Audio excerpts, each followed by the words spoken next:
Merhaba arkadaşlar, bugün sizlerle birlikte başlıktan da gördüğünüz gibi Jabra Elite 25H'nin kutusunu açacağız ve kısa bir bakış atacağız.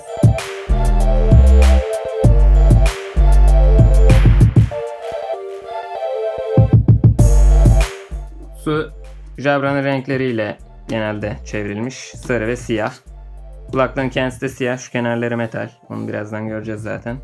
Kutuda yazanlara bakalım öncelikle. Burada olağanüstü kablosuz ses kalitesi yazıyor. Burada da kulaklığın üzerindeki tuşlardan aramaları ve müzikleri kontrol edebileceğimiz yazıyor. Burada da 14 saate kadar batarya ömrü olduğunu belirtiyor. Burada da zaten Elite 25H modeli yazıyor kulaklığın. Şöyle yana çevirdiğimizde yine sound quality diyor. 150 yıllık. Burada Kopenhag'da tasarlandığı ve mühendislik çalışmalarının yapıldığı yazıyor.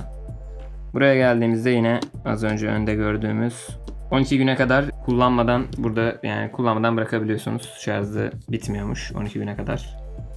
Burada da ultra light diyor, hafif, ultra hafif, konforlu kafa bandıymış. Şurasından bahsediyor yani. Yine aynı öndeki gibi. Şimdi de opsiyonel olarak kablolu kullanabileceğiniz bir 3.5 mm'lik kablo geliyormuş. Şimdi artık kutusunu açabiliriz. Burada da bir garanti belgesi var üstünde. Bu arada ben bu ürünü BİM'den aldım. 200 TL'ye. İnternette fiyatları 280 ile 300 arasında gibi bir şeydi. Bu arada videoya geçmeden önce videoyu beğenip kanala abone olmayı unutmayın. Videomu izleyenlerin %99.8'i kanalıma abone olmayan kullanıcılardan oluşuyormuş. 1000 abone hedefimize hızlı bir şekilde ulaşmamız için lütfen bana destek olun. Hadi şimdi videoya geçelim. Evet, şimdi kutusunu açalım bakalım herhangi bir etiket var mı? Şu alttan açılıyormuş. Etiketler var burada. Yine klasik karantimizle yıllardır olduğu gibi açıyorum kenarlardan. Tamam, karambitle işimiz bitti. Kutuyu şimdi şuradan üstü neresi? Şu şekilde gördüğünüz gibi çıkartıyorum. Bu kutu böyle boş zaten, bir kaplamaymış aslında. Böyle kenarda dursun. Kutu gördüğünüz gibi sarı, çok güzel duruyor bence. Şu şekilde. Bunda şöyle gördüğünüz gibi burada bir şey var, çentik var. Şöyle çekiyoruz. Bu da kaplama. Kutu içinden kutu çıkıyor şu anda. Şöyle geri koydum. Burada yazıyor ki üstün ses kalitesine hoş geldiniz diyor. Vay anasını. Bu kadar iddialı görünüyor, bakalım. Ve kutu gerçekten kaliteli görünüyor yani. 3 kutu içinden çıktı ama bana bir premium havası verdi. Şöyle öncelikle şuradaki kutudan başlayalım. Burada ne yazıyor? Yine üstün ses kalitesi buradan başlıyor yazıyor. Bu nasıl bir kutu lan? Şöyle açıyormuşuz.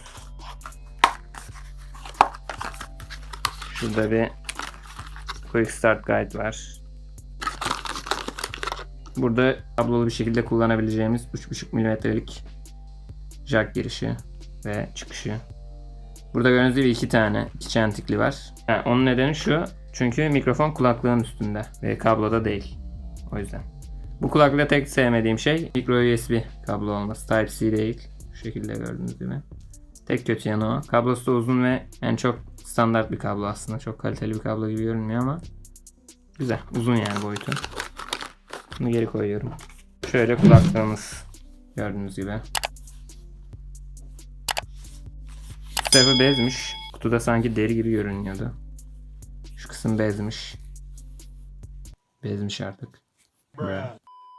Burada Sound Designed by Jabra yazıyor. Şöyle gördüğünüz gibi. Kablo girişi. Kablolu kullanmak için olan jack girişi. Burada ses açma.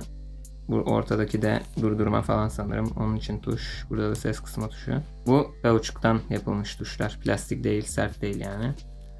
Derileri güzel, yumuşak. Küçük bir kulaklık zaten. Şuraları metal. Şöyle. Güzel. Ayarlanması çok kademeli gibi değil. Ama güzel. Beğendim ben açıkçası. Şöyle bir tarafa gelelim. Burada da şurada standby modu var. Aşağıya aldığımızda kapalı yani. Üste aldığınızda da açılıyor. Bluetooth modu geliyor. Göründüğü gibi. Burada da şarj göstergesi var sanırım. Şarj bittiğinde yanıyor ya da. Burada da şarj yeri Tek sevmediğim özellik dediğim gibi micro USB olması. Onun dışında kulaklık güzel bu şekilde. Şöyle bir telefona bağlayalım isterseniz. Şöyle şarjda bir deneyeceğim. Şurada gördüğünüz gibi şarjdayken ışık yanıyor kırmızı.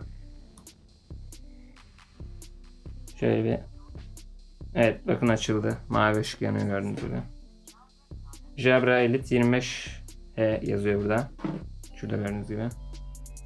Bu arada bu telefonun da kutu açılımını sağ üstten görebilirsiniz. Samsung Galaxy A52. Onu kullanıyoruz şu an bağlantı için. Test için. Ve aynı zamanda şurada gördüğünüz ring light'ın da kutu açılımını yine sağ üstteki linkten izleyebilirsiniz. Şuradan eşleştir diyorum hemen. Şöyle bağlandı gördüğünüz gibi. %70 şarjı varmış. Ne ara oldu o anlamadım. Bayağı da sert yeni olduğu için. Şöyle bağlandığı zaman şöyle ortada kalıyor. %30'muş, %70 değil, neremden uydurdum. Böyle sağ sol içinde yazıyor bu arada. Şuradan bir tane hemen şarkı açıyorum. Bu arada ses kısma tuşuna basılı tutarsanız bir önceki şarkıya geçiyor. Ses açma tuşuna basılı tutarsanız da bir sonraki şarkıya geçiyor. Sesi de tek dokunuşla açıyorsunuz. Tek tıkla. Ses kalitesi güzel şu anda. Dışarıya kadar geldiğini zaten şu an siz anlıyorsunuz. Kulaklı mikrofon yanında olduğum için.